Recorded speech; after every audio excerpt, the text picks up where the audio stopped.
या देवी सर्वभूतेषु शक्तिरूपेण संस्थिता नमस्तस्यै नमस्तस्यै नमस्तस्यै नमो नमः। जी हाँ दोस्तों, इस नवरात्रि ये मंत्र आपने पढ़ा ही होगा, जिसका मतलब है वो देवी जो सभी प्राणियों में शक्ति के रूप में विराजमान है, उसको हम सब नतमस्तक हैं, उसको हमारा नमस्कार है। पर क्या वास्तव में हम उसका पालन कर रहे हैं? चलिए विचार करते हैं। जैसा कि इस तस्वीर में आपको देख करके अंदाज़ा लग ही रहा होगा कि एक महिला है जो कई सारे काम करती है। क्या वो देवी से कम है? उसकी भी 8 भुजाएं हैं। वो सिर्फ देखने के लिए नहीं, वो एक समय में कई काम करती है, इसलिए उसको देवी कहा जाता है। वो देवी हमारे आसपास हमारे माँ के रूप में, हमारी बहन के रूप में, पत्नी के रूप में, एक अच्छी दोस्त के रूप में, किसी भी रूप में हमारे सामने, हमारे आसपास, हमारे घर परिवार में होती है। हमने अभी पिछले दिनों नवरात्रि मनाई। इन 9 दिनों हमने व्रत रखा और इन 9 दिनों में हमने ऐसा कोई भी काम नहीं किया जो माँ को पसंद नहीं। लेकिन क्या उसके बाद हम उस अपने कमिटमेंट पर खरे उतरते हैं?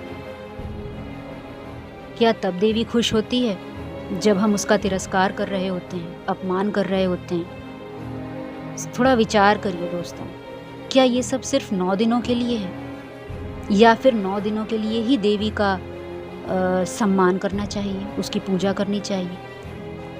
क्या आपको लगता है कि कोई भी देवी प्रसन्न होगी अगर हम माँ बहन की गालियाँ देंगे?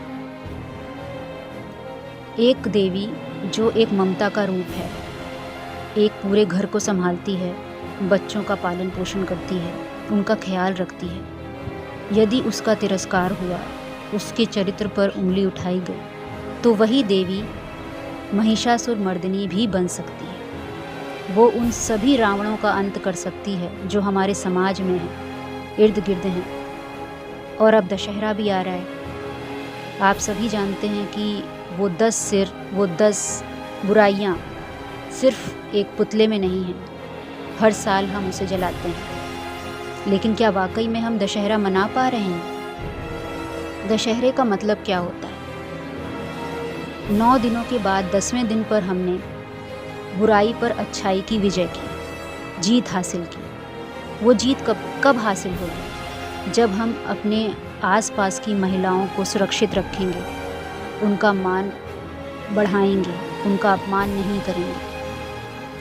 हमारे समाज में ही रावण फैले हुए हैं इर्द गिर्द। कोई रावण बेटी को माँ के गर्भ में ही मार देता है। क्या ये बुराई नहीं है?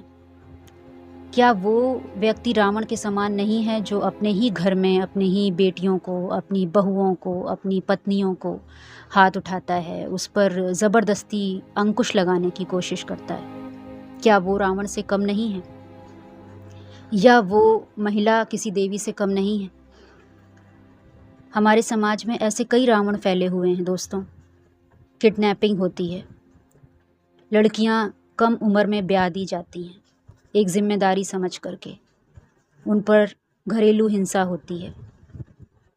कुछ लड़कियों को रास्ते चलते एसिड अटैक का भी शिकार होना पड़ता है। क्या ये रावण के रूप हमें अपने इर्द गिर्द देखने को नहीं मिल रहे? आप इस सच्चाई को झुठला नहीं सकते। अभी जल्दी ही हमारे सामने कोलकाता में एक दुर्घटना सामने आई, जिसमें आरजीकर मेडिकल कॉलेज में एक दर्दनाक हादसा हुआ। ये भी किसी रावण की बुराई का एक छोटा सा रूप था जो हम सब ने देखा। तो हम कैसे दशहरा मनाएं? क्या ये विचार करने वाली बात नहीं है दोस्तों? हम तब तक सिर्फ पुतले ही जलाते रह जाएंगे और तब तक बुराई पर अच्छाई की विजय नहीं हो सकती। इसलिए हम सबको एक प्रण लेना होगा कि हमें अपनी घर की बेटी, बहू, बहन और सभी जितनी भी नारियां हैं, उनका हम आदर सम्मान करें। बेटियों को जन्म से पहले ना मारें, उनको खूब पढ़ाएं, लिखाएं, उस काबिल बनाएं कि कोई भी रावण उन पर उंगली तो क्या, आँख उठा करके भी ना देख पाए।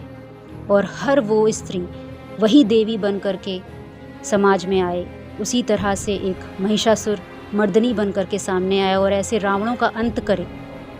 और हम सब के बीच में उस देवी का, उस रूप का हम नमस्कार करते हैं।